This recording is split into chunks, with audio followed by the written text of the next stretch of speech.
அனைவருக்கும் வணக்கம். இன்னைக்கு 2025 குரூப் 4ல இருக்க ஒரு கொஷினை பார்ப்போங்க. பர்சன்டேஜ்லேருந்து கேட்டிருக்காங்க. ஒரு வகுப்பில் உள்ள மாணவர்கள் மற்றும் மாணவிகளின் விகிதம் 5:3 ஆகும். ஒரு தேர்வில் 16% மாணவர்களும் 8% மாணவிகளும் தேர்ச்சி பெறவில்லை எனில் தேர்ச்சி பெற்ற மாணவ மாணவிகளின் சதவிகிதத்தை காண்க அப்படின்றது தான் கொஸ்டின். இதில் என்ன கொடுத்துருக்காங்க, விகிதம் கொடுத்துருக்காங்க. அதுக்கப்புறம் தேர்ச்சி பெறாதவங்களோட பர்சன்டேஜ் கொடுத்துட்டு தேர்ச்சி பெற்ற மாணவ மாணவிகளோட சதவீதத்தை தான் கேட்குறாங்க. இப்போ என்ன பண்ணலான்னா இந்த விகிதத்தை வந்து தனித்தனியாக எழுதிக்கும், பாய்ஸ்க்கும் கேர்ள்ஸ்க்கும். சரிங்களா? இப்போது பாய்ஸ்க்கு கேர்ள்ஸுக்கு இங்கே விகிதம் எவ்வளோ, பாய்ஸ்க்கு 5, கேர்ள்ஸ்க்கு 3. சரிங்களா? இப்போது இதோட ரேஷியோ, டோட்டல் ரேஷியோ எவ்வளோ, 8 அப்படின்னு கிடைக்கும். ஏன்னா 5 + 3 8 தானே. டோட்டல் ரேஷியோ வந்து 8.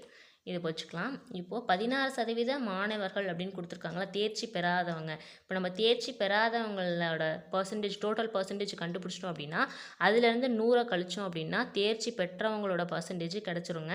இப்போ பாருங்கள், தேர்ச்சி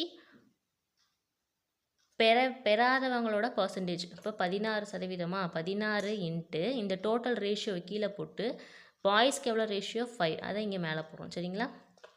இதை அடிச்சு போட்டால் 1 8 8 2 8 16, அப்போ 2 10%. இது வந்து பாய்ஸ்க்குங்க. அடுத்து கேர்ள்ஸுக்கு 8% மாணவிகள் தேர்ச்சி பெறவில்லைன்னு போட்டிருக்காங்களா, அப்போது இங்கே 8 போட்டுட்டு நம்மளுக்கு டோட்டல் ரேஷியோ எவ்வளோ 8, அதை கீழே போட்டுட்டு கேர்ள்ஸோட ரேஷியோ 3. இப்போ இதையும் அடிச்சிடலாமா, அப்போ 3%ன்றது கிடைக்கும். இதோட டோட்டல் எவ்வளோ, 13%. இந்த 13% என்ன அப்படின்னா மாணவர்கள் மாணவிகள் சேர்த்து மொத்தமாக தேர்ச்சி பெறாதவங்க 13% இருக்காங்க அப்படின்னா இப்போது தேர்ச்சி பெற்ற மாணவ மாணவிகள் எவ்வளோனா 100லேருந்து இந்த 13 கழிச்சிட்டோம் அப்படின்னா நம்மளுக்கு ஆன்சர் கிடச்சிருங்க. இப்போ 100 - 13 கழிச்சோம் அப்படின்னா 87. இந்த பர்சன்டேஜ் தான் தேர்ச்சி பெற்ற மாணவ மாணவிகளோட சதவீதங்க. இதோட ஆன்சர் கீழே 87 தான் கொடுத்துருக்காங்க. இந்த வீடியோ உங்களுக்கு பிடிச்சிருக்குன்னு நினைக்கிறேன். தேங்க்யூ.